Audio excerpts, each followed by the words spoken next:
आपका जो निज़ाम तालीम है, जो आपका करिकुलम है, उसमें रिवीजन की बहुत ज़्यादा फोकस किया जाए उसको। इस फील्ड में एज आ इलेक्ट्रिकल इंजीनियरिंग प्रोफेसर के तौर पे अपनी परफॉर्मेंस दे रहे हैं। किसी भी डेवलप्ड कंट्री को आप उठा के देखें, वहाँ उनकी एजुकेशन अपने जुबान में है। सही।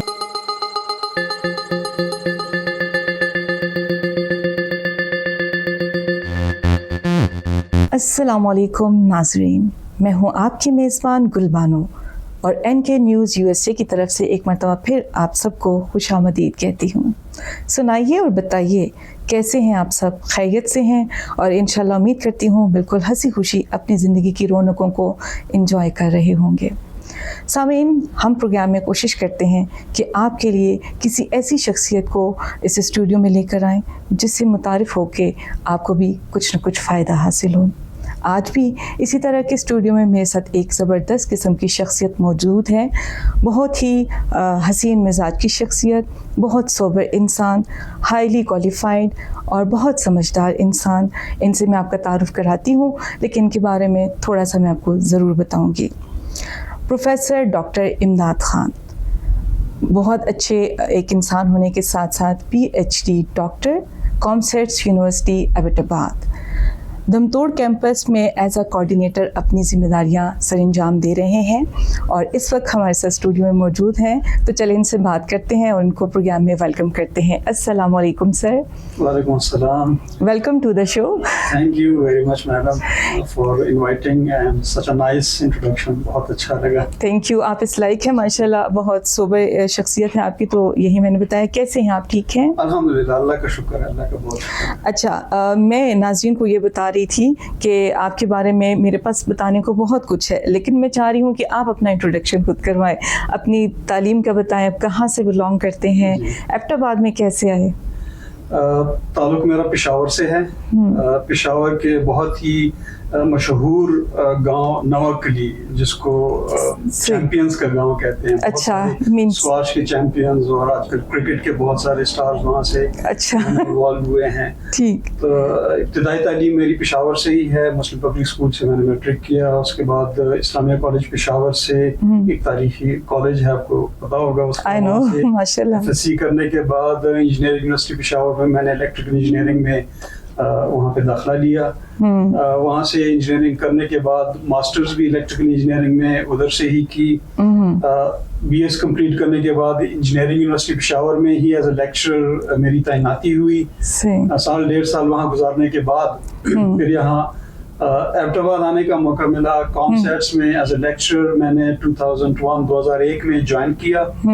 यहाँ से अपने सफ़र का आगाज किया है एबटाबाद में और कॉमसेट्स के साथ, और तब से अल्हम्दुलिल्लाह अभी तक कॉमसेट्स के साथ ही हूँ। दरमियान में आना जाना लगा रहा इधर उधर, लेकिन वो जो आउटिंग की है मींस की आपने लेकिन एसोसिएशन कॉमसेट्स के साथ अल्हम्दुलिल्लाह। गुड माशाल्लाह, बड़ा ज़बरदस्त इंट्रो है। और मैं आपको इनके बारे में क्या बताऊं कि इस फील्ड में एज आ इलेक्ट्रिकल इंजीनियरिंग प्रोफेसर के तौर पे अपनी परफॉर्मेंस दे रहे हैं। बहुत से स्टूडेंट इनके हाथों से पढ़ लिख के गए हैं और बहुत अच्छी फील्ड में अपनी परफॉर्मेंस सर अंजाम दे रहे हैं। मेरा सबसे पहला क्वेश्चन, चूँकि मैंने आपको यहाँ मदऊ किया है, तो मैं नाजरीन को भी बताती चलूँ कि चूँकि आजकल पाकिस्तान में हमारा तालीमी निज़ाम, इसके ऊपर बड़ी बहस होती है, बहुत ज़्यादा बातचीत होती है। कुछ लोग इसको अच्छा समझते हैं, कुछ लोग कहते हैं कि नहीं, इस निज़ाम में तब्दीली होनी चाहिए। आपका क्या ख्याल है? मैं यहाँ थोड़ा सा, अगर पूरे निज़ाम की हम बात करें, दो हिस्सों में इसको मैं तकसीम करना चाहूँगा। एक आपकी जो बेसिक एजुकेशन है, या बिल्कुल आपकी प्राइमरी, सेकेंडरी, कॉलेज की एजुकेशन अगर आप उसकी बात करते हैं। दूसरी आपकी आला तालीम या हायर एजुकेशन है। जहाँ तक आपके school, college, primary education, higher secondary, college के FSC तक है, उसमें थोड़ा सा मेरा अपना पॉइंट ऑफ व्यू है कि इसमें बहुत ज्यादा काम करने की जरूरत है। बेस है ना आपकी, बेस अच्छी सी तैयार होनी चाहिए, बेस बननी चाहिए, आपके कॉन्सेप्ट्स बनने चाहिए। आप जो आपका जो निज़ाम तालीम है, जो आपका करिकुलम है, उसमें रिवीजन की बहुत ज़्यादा फोकस किया जाए उसको, क्योंकि यहीं से तो बच्चा जो है ना वो सारा कुछ लेके परवान चढ़ेगा जो वो हासिल करेगा। मुझे अल्हम्दुलिल्लाह दुनिया के कई मुल्कों में जाने का इत्तेफाक हुआ, रहने का इत्तेफाक हुआ, यूरोप के भी और एशिया के भी। अच्छा। एक चीज़ जो मैंने वहाँ पे देखी है कि जो बिल्कुल प्राइमरी एजुकेशन है बच्चों की, मैट्रिक FSC तक, वो उनकी अपनी जुबान में है। अच्छा।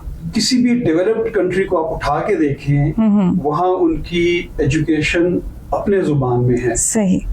हमारी बदकिस्मती ये है कि हमें सीखना पड़ती है। इंग्लिश को अपना स्टैंडर्ड बना लिया है। हाँ। बच्चों को जब मैं देखता हूँ क्लास 1, क्लास 2, टीचर उनका एक्सेंट भी उनका ज़ाहिर है अंग्रेजी का ऐसा होता है कि वो आम इंसान को समझ नहीं आती, बच्चों को समझ नहीं आती। सही सही। वो समझ तो जाहिर है जो बेस है वो बन नहीं पाती। और चूंकि वही प्रोडक्ट फिर हमारे पास आता है आला तालीम के लिए यूनिवर्सिटीज में, तो हमें पता अंदाजा हो जाता है कि कहाँ पे गड़बड़ है और अब पॉलिशिंग करनी है या फर्दर इसको। रटा सिस्टम बहुत ज्यादा चल रहा है। ऐसे इदारे हैं जहाँ पे अच्छी तालीम भी दी जाती है, थिंकिंग भी डेवलप होती है, प्रॉब्लम सॉल्विंग स्किल्स जो है, किसी रियल लाइफ को देखना कैसे है, चीजों को किस तरह ऑब्जर्व करना है, वो चीजें उनकी डेवलप होती हैं। लेकिन मेजॉरिटी, सॉरी टू से, लेकिन ये रटा सिस्टम ये गड़बड़ कर रहा है। और दूसरी सबसे बड़ी जो है बात वो ये है कि स्कूल में बिल्कुल बेसिक आप लेवल पे क्लास 1 या प्री स्कूल में भी आपको वो कंटेंट पढ़ाया जा रहा है जो कि डेवलप्ड कंट्रीज में जाके कहीं आप 7th, 8th, 9th ग्रेड में पढ़ रहे होते हैं। तो इस पूरे निज़ाम को, इस करिकुलम को मेरा ख्याल है इसमें मेजर रिवीजन की गुंजाइश है। दूसरा, यकसा निज़ाम होना चाहिए, यकसा निज़ाम नहीं है। सही। दूसरा एस्पेक्ट जो है हायर एजुकेशन का, उसमें मैं कहूँगा कि अल्हम्दुलिल्लाह वी आर गुड। चल माशाल्लाह, हम लाइक लोग हैं, ठीक है ना। ये बहुत अच्छे हैं। जैसे मैंने कहा, इसी सिस्टम में से हमारे पास स्टूडेंट्स आते हैं, लेकिन इन्हीं यूनिवर्सिटीज में, कॉलेजेस में, पोस्ट ग्रेजुएट कॉलेजेस में हम उनको पॉलिश करके अल्हम्दुलिल्लाह उस लेवल पे ले आते हैं, स्किल्स डेवलप करके कि वो दुनिया में कहीं पे भी जाके compete कर सकते हैं माशाल्लाह से। और वही बात है कि लिसनर्स को भी बताते चलें, जो देख रहे हैं, जो सुन रहे हैं, कि हमारे निज़ाम में अच्छे जो इदारे हैं वो कोशिश करते हैं कि अपने स्टूडेंट्स को ना ऐसे आला मेयार तक लेके जाएं कि वो फर्दर किसी मुश्किल का शिकार ना हो हायर एजुकेशन में। अच्छा सर, आपने बड़ी खूबसूरत बात की, लेकिन यहाँ पे एक और बात जो मैं आपसे पूछना चाह रही, चूँकि आपका ताल्लुक जो है ना इलेक्ट्रिकल इंजीनियरिंग आपकी बेसिक फील्ड है, या यूँ कह लें ख़ास फील्ड है जिससे आप बहुत प्यार करते हैं। मुझे आपसे पूछना है कि आपके ख्याल में इलेक्ट्रिकल इंजीनियरिंग में मुख्तलिफ शोबे हैं, सिविल इंजीनियरिंग और भी बहुत सारे हैं, जो आप मुझे बताएं, क्योंकि मेरा भी नॉलेज इंक्रीज होगा। वैसे तो हमें पता होते हैं, लेकिन जो ख़ास हैं तो थोड़ा उसका हमें बताइए कि वो कौन कौन से हैं।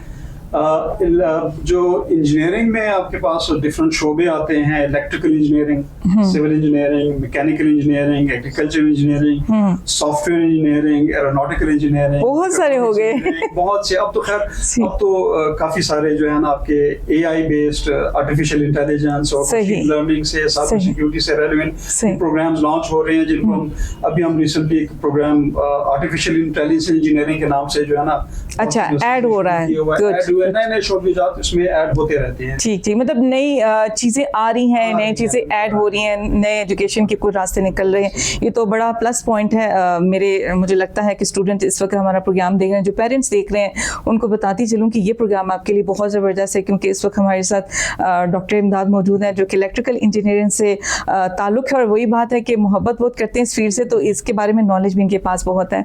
अच्छा सर, एक और चीज़ आती है, जितनी फील्ड आपने मुझे बताई है, तो एज अ लेक्चरर आप मुझे बताएं कि इस वक्त कौन सी ऐसी फील्ड है जो टॉप पे जा रही है, जिसमें स्टूडेंट या पेरेंट्स चाहते हैं कि मेरा बच्चा यहाँ आके पढ़े और इस फील्ड में कहीं नाम बना ले। बड़ा इंटरेस्टिंग क्वेश्चन किया आपने, इंटरेस्टिंग हवाले से किया, क्योंकि हमारे पास आते रहते हैं पेरेंट्स, अक्सर आते हैं या बच्चे भी आके पूछते हैं कि हम कहाँ जाएं, समझ नहीं आ रही होती ना, जैसे अब मैं भी कहीं जाना चाह रही हूँ, मुझे नहीं पता कहाँ जाना है, इंजीनियरिंग में जाएं, कंप्यूटर साइंस में जाएं, किसी और शोबे में जाएं। मेरा अक्सर उनको एक ही जवाब होता है कि इससे फर्क नहीं पड़ता, कोई सभी रास्ता हो, शोबे को सेलेक्ट करें, हाँ। आप वो करें जिससे आपको मोहब्बत है, जिसको आप दिल से करना चाह रहे हैं, अंडरस्टैंडिंग है जिसकी, भले वो आप बिल्कुल जैसे थ्योरेटिकल सब्जेक्ट है, जैसे हिस्ट्री को उठा के देख लेना, लोगों के ज़हन में होता है कि इसमें कोई जॉब शॉप की अपॉर्चुनिटी कोई नहीं है, लेकिन अगर आप अच्छे होते हैं तो आप अच्छे हैं, रास्ता निकाल आते हैं। आप अगर बहुत ही टॉप डिमांडिंग फील्ड में जाते हैं लेकिन आप अच्छा परफॉर्म नहीं करते या आपको फील्ड अच्छी नहीं लगती, आप उसमें डेफिनेटली परफॉर्म नहीं कर सकते उस तरह, सही। तो आपकी डिमांड नहीं है मार्केट में। आजकल की मार्केट जो है वो सिर्फ आपकी डिग्री को नहीं देखती, कंपटीशन हाई है, स्किल सेट्स, आपके पास स्किल्स क्या हैं। डिग्री ठीक है, एक रिक्वायरमेंट जरूर है, बगैर डिग्री के कुछ भी नहीं हो सकता। एक फाउंडेशन है, जिस तरह बिल्डिंग बनाते हैं ना, तो आप नीचे आप बुनियाद लगाते हैं, उसके ऊपर इमारत खड़ी होती है। सही, तो जो आपकी यूनिवर्सिटी की डिग्री होती है, चाहे जिस फील्ड में भी, वो आपकी बुनियाद होती है। उस बुनियाद पे फिर आपने इमारत अपनी खड़ी करनी है स्किल सेट्स की। सही। और वो स्किल सेट्स आपके डेवलप होंगे अगर आपको कॉन्सेप्ट्स क्लियर होंगे, और तभी डेवलप हो सकते हैं। जैसे माशाल्लाह आप अपनी देख रहे हैं, सही, मीडिया की फील्ड में आप आए हैं, सो यू कैन एक्सेल। कोई नहीं कह सकता ना कि कोशिश करते हैं, कोई नहीं है, कोई चाम नहीं है, कोई नहीं है, डेफिनेटली बहुत से, बल्कि अब तो बहुत ज्यादा है, बहुत ज्यादा है। लॉ में देख लें, किसी में देख लें, लेकिन अगर आप इस हवाले से देखें कि मार्केट में इस वक्त डिमांड क्या है, तो डिमांड करंट सिनारियो में कंप्यूटर साइंस से रिलेटेड फील्ड्स की बहुत है, जैसे कि artificial intelligence, machine learning, cyber security, software engineering, computer engineering, electrical engineering. मैं अक्सर अपने कंप्यूटर साइंस के दोस्तों को अज़राए मजाक कहता भी हूँ कि आप लोग जो भी कर लो, कंप्यूटर साइंस की डिमांड बिल्कुल है, हम इस चीज को मानते हैं, लेकिन इलेक्ट्रिकल इंजीनियर्स के बगैर आप चला नहीं सकते। सही, ये बड़ी अच्छी बात है। प्रोग्राम लिखेंगे, आपने चलाना उसको लाजमी साथ में करना है। तो ये कुछ फील्ड ऐसी हैं, इंजीनियरिंग की कुछ कोर हैं, इलेक्ट्रिकल हो गया, सिविल हो गया, मैकेनिकल हो गया, इनकी डिमांड हमेशा से रहती है। सही, ये तो अच्छे हैं तो आपको अपॉर्चुनिटीज बहुत सारी हैं। ठीक, बड़ा जबरदस्त। वैसे मैं नाजरीन को बताती चलूं कि डॉक्टर इमदाद को जब मैंने इनविटेशन दिया तो मुझे ये था कि बोल नहीं पाएंगे, लेकिन माशाल्लाह वो कहते हैं ना, आपकी अपनी फील्ड से आपको मोहब्बत हो तो आप बहुत अच्छा बोल लेते हैं। तो अब मैं बोल नहीं पा रही लेकिन चले, बहुत अच्छा रहा। अच्छा सर, बात यह है कि चूंकि हमारे तालीमी निज़ाम पे हमने बात की कि कहीं ना कहीं कुछ ना कुछ फ्लॉज हैं जिसकी वजह से एक स्टूडेंट या एक मे बी लाइक बच्चा हो, वो कहीं किसी ना कमी की वजह से किसी अच्छी पोस्ट से रह जाए या किसी अच्छे कॉलेज या यूनिवर्सिटी तक एक्सेस ना कर सके। आप चूँकि बहुत अच्छी पोस्ट पे हैं कॉमर्स में, मुझे ये बताएं कि कॉमर्स में जाहिर इसी बात है, स्कॉलरशिप का भी होता है या इंटर्नशिप, इस तरह की कुछ आते हैं स्टूडेंट के जो नीडी बच्चे होते हैं, जो बहुत लाइक होते हैं, लेकिन फ़ी की कमी की वजह से वो कहीं इस एजुकेशन को हायर लेवल पे लेके जाना चाहते हो। तो बिल्कुल है, हमारे कॉन्सेप्ट्स में भी है, बाकी यूनिवर्सिटीज में भी है। HEC ने बहुत अच्छे इनिशिएटिव्स लिए हुए हैं, जैसे HEC का नीड बेस्ड स्कॉलरशिप का प्रोग्राम चलता है सारी यूनिवर्सिटीज के लिए ऑल ओवर पाकिस्तान। तो अगर आप क्वालिफाई करते हैं उसके, तो आपकी ट्यूशन फी वगैरह हो जाती है। बहुत सी ऑर्गेनाइजेशंस ऐसी हैं जो कि अपने एम्प्लॉयज के बच्चों को फुली फंड करते हैं, जैसे वर्कर वेलफेयर बोर्ड वगैरह के जो स्टूडेंट्स हैं। कॉमसेट्स में हमारे पास अपने स्कॉलरशिप्स बहुत सारे हैं, डिफरेंट प्रोग्राम्स में हम ट्यूशन फी वेवर भी है। इवन हमारे मास्टर्स के प्रोग्राम्स में हमारी चल रहे हैं कुछ स्कॉलरशिप की स्कीम्स ऐसी हैं जिसमें हम स्टाइपेंड भी पे करते हैं बच्चों को। पैसे मिलते हैं, मींस के मिलते हैं। अगर आप अच्छे हैं, आप लेवल मेंटेन करते हैं तो आपको मिलेंगे। ठीक, वो एक CGPA वाला सिस्टम होता है कि वो रहे मेंटेन, तो आपको आपके पैसे मिलते हैं। चलिए, बहुत ज़बरदस्त, बहुत अच्छा रहा। और अभी चूंकि नाज़रीन आपको पता है हमारे प्रोग्राम का टाइम जो है ना थोड़ा सा ख़त्म हो रहा है, लेकिन मैं चाहती हूँ डॉक्टर इमदाद चूँकि खुद बहुत टैलेंटेड हैं और हाईली क्वालिफाइड हैं, बहुत सी मुल्कों की सैर भी कर चुके हैं, तो मैं चाहती हूँ कि वो इस प्रोग्राम की तवज्जुह से जो पेरेंट्स हैं या जो स्टूडेंट इस प्रोग्राम को देख रहे हैं, सुन रहे हैं, उनके लिए कोई अच्छा सा मैसेज दे दें। Thank you. बस मैसेज मेरा अपने स्टूडेंट्स को यही है कि कामयाबी का कोई शॉर्टकट नहीं है। लोगों से आप सुनेंगे कि देखें वो फलाना बंदा बहुत जल्दी 1 साल 1.5 साल महीनों में कहाँ से कहाँ पहुँच गया। पहुँच जाते हैं कामयाबी में, शॉर्टकट्स लोग मार लेते हैं, लेकिन वो पायदार नहीं होते। देखिए कामयाबी हासिल करना इतनी बड़ी बात नहीं होती, जहाँ मेंटेन करना एक म्यार पे रखना सबसे बड़ी बात होती है। तो कभी शॉर्टकट्स के पीछे ना जाएं, अपनी बेस को स्ट्रांग बनाएं।